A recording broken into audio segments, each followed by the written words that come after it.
Topic है हमारा, topic लिखिएगा, टॉपिक लिखिएगा अर्धचालक पर तापमान का प्रभाव, तापमान का प्रभाव। अर्धचालक पर तापमान का प्रभाव।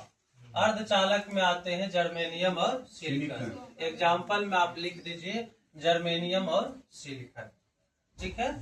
एग्जाम्पल में क्या लिख दीजिए, जर्मेनियम और सिलिकॉन। उसके बाद हमने ये देखा कि सिलिकॉन जो होता है वह कार्बन फैमिली का है ना, कार्बन फैमिली का है सिलिकॉन और जर्मेनियम।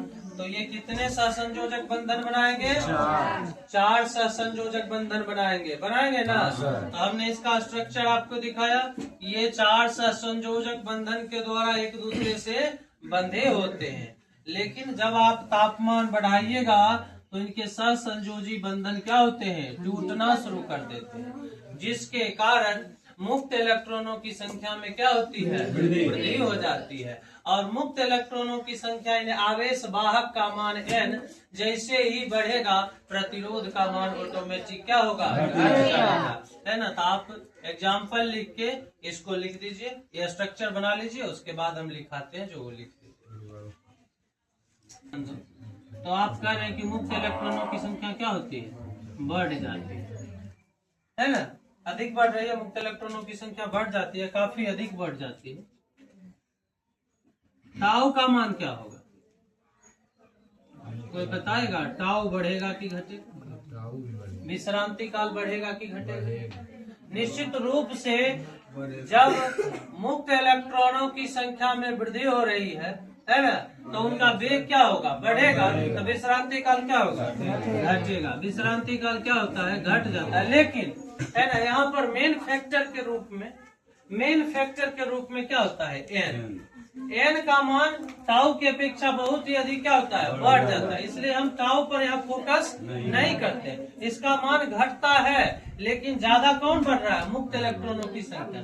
जबकि चालक वाला केस में ज्यादा कौन था?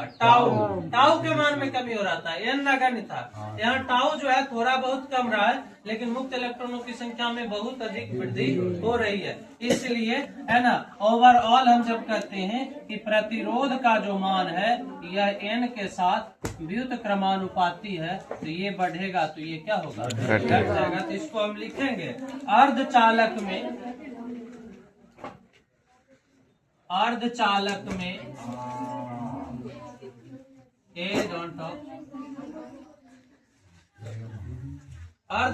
में कमरे के ताप पर मुक्त इलेक्ट्रॉनों की संख्या, कमरे के ताप पर मुक्त इलेक्ट्रॉनों की संख्या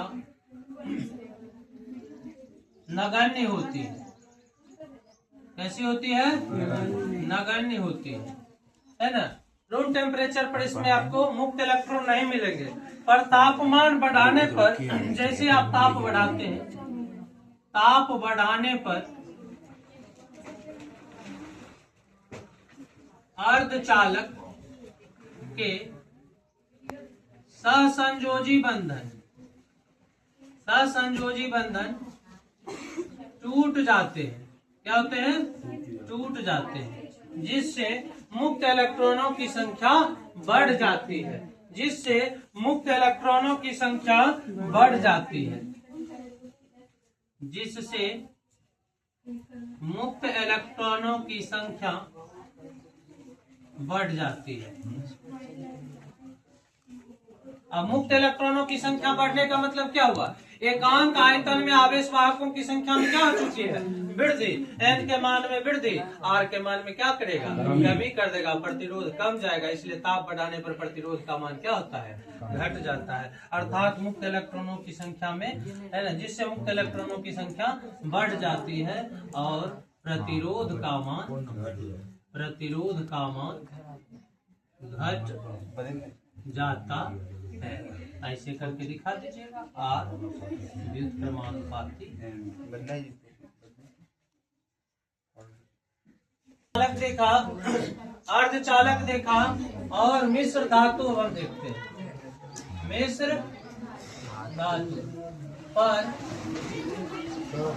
तापमान का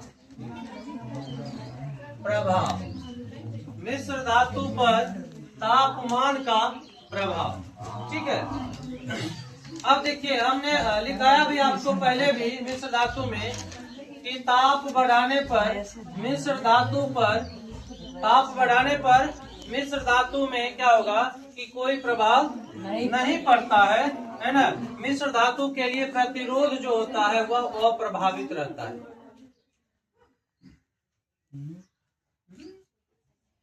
ताप बढ़ाने पर मिश्र धातु में प्रतिरोध का मान जो होता है R वह अप्रभावित रहता है। चालक के केस में बढ़ता है, अर्धचालक के केस में घटता है और मिश्र धातु के केस में अप्रभावित रहता है। अब सवाल उठता है कि मिश्र धातु में ताप बढ़ाने पर मिश्र धातु का प्रतिरोध जो होता है वह अप्रभावित क्यों रहता है। तो याद रखिएगा, जब आप ताप को बढ़ाइएगा मिश्र धातु के केस में, ताप को बढ़ाइएगा तो n का मान में वृद्धि होगा। n के मान में क्या होगा? लेकिन यहाँ एक चीज और साथ ही साथ चलता है कि जितना n के मान में वृद्धि होता है उतना ही टाउ के मान में क्या हो जाता है? कमी हो जाता है। अब प्रतिरोध जो है इन दोनों के साथ इसका रिलेशन देखिए कैसा है, व्युत्क्रमानुपाती। कैसा रिलेशन है? व्युत्क्रमानुपाती का मतलब होता है एक बढ़ेगा तो दूसरा घटेगा। अब n बढ़ रहा है, n बढ़ रहा है तो r का मान क्या होगा? घटेगा। ठीक है, घटा, लेकिन अगले ही पल टाउ क्या होता है? घट जाता है। तो फिर प्रतिरोध का मान जितना घटब रहता है उतना क्या होता है? बढ़ जाता है। मतलब अप्रभावित ही रहेगा। आपको कोई बढ़ा रहा है 10% बढ़ाया, अब दूसरा 10% तक क्या घटा दे, अब तो फिर जीरो के आगे। बात को पकड़िए।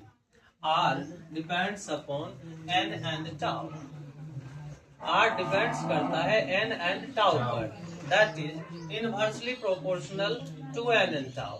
If n increases, then R decreases, है ना। एंड नेक्स्ट क्या होता है कि टाउ जो होता है वो डिक्रीज कर रहा है। इट मीन्स अगेन n क्या होगा? इंक्रीज करेगा, करेगा ना। R क्या होगा? इंक्रीज करेगा। मतलब एक बढ़ रहा है तो यहाँ पर R का मान क्या हो रहा है? घट रहा है। अगले ही पल टाउ क्या होता है? घट जाता है। तो R का मान फिर क्या होता है? घट जाता है। इसीलिए कहा जाता है कि मिश्र धातु का प्रतिरोध, मिश्र धातु का प्रतिरोध ताप बढ़ाने पर अप्रभावित रहता है। बोलिए, इसको डायरेक्ट हम लिखेंगे, मिश्र धातु का प्रतिरोध ताप बढ़ाने पर अप्रभावित रहता है। कैसे रहता? हम पहले भी लिखा है, मैंगनीज, कांस्टेंटाइन, नाइट्रोम, इस सब के बारे में बताया है, कॉपी में आप पढ़िएगा। हम अब लिखा हुआ पहले से भी कि मिश्र धातु का प्रतिरोध ताप बढ़ाने पर अप्रभावित रहता है। मतलब उस पर प्रभाव नहीं के बराबर पड़ता है, नगण्य होता है। वही शब्द का हमने प्रयोग किया। कैसे होता है वो आप यहाँ पर देख लीजिए, क्योंकि R डिपेंड करता है n एंड टाउ पर, और दोनों के साथ इसका रिलेशन कैसा होता है? व्युत्क्रमानुपाती, है ना। व्युत्क्रमानुपाती होता है। तो बबुआ मिश्र धातु में, है नाजुक कुमारी, इधर ध्यान दो, मिश्र धातु में आप n को बढ़ाइएगा तो R क्या होगा? घटेगा। तो मिश्र धातु में ताप बढ़ाने पर n क्या होता है? बढ़ जाता है। मिश्र धातु में ताप को बढ़ाने पर n के मान में क्या होता है? वृद्धि होता है। n के मान में वृद्धि होगा तो प्रतिरोध का मान क्या होगा? घटेगा। अगले ही पल ताप बढ़ाने पर टाउ क्या होता है? घट जाता है। टाउ घटेगा, फिर प्रतिरोध क्या होगा? बढ़ जाएगा। मैंने जितना घटता है बढ़ जाता है। इसीलिए कहते हैं मिश्र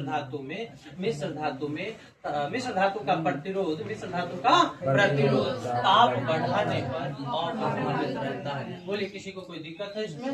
नो प्रॉब्लम, नो डाउन।